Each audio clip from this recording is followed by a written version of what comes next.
Many were surprised when the Packers shelved quarterback Aaron Rodgers for the remainder of the season. Some, however, have taken issue with the nuts and bolts realities of the maneuver. Adam Schefter of ESPN reports that multiple teams have complained about the replacement of Rodgers on injured reserve, arguing that he didn't suffer a new injury against the Panthers following his return from IR. While the Packers didn't specifically state that Rodgers has a new injury, the chances of the Packers being unable to make a plausible case that the pounding Rodgers took during last week's game against the Panthers, 12 total hits, left him sufficiently impaired to justify ending his season.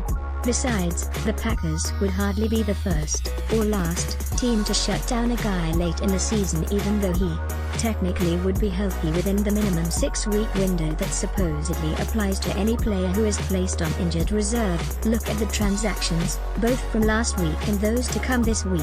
Player after player not healthy enough to play for the last 2 games of the year, but who possibly would be ready to go if there were a playoff game to be played, are being placed on injured reserve. If the league makes a big deal out of the Packers doing it, there will be a long list of other teams, possibly up to 31, whose practices would have to be scrutinized, too.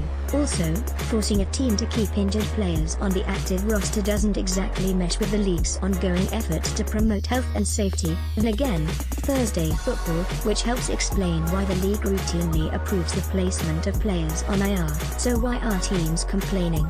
Because that's what they do. That's what they always do.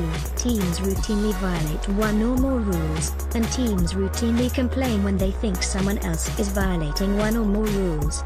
The funniest aspect of the report is that teams actually have a perverse Christmas wish that the Packers will be forced to release Rodgers. If that would happen, and it won't, Rodgers would be subject to waivers, which means Rodgers would be a Cleveland Brown, which means Rodgers would retire from the NFL.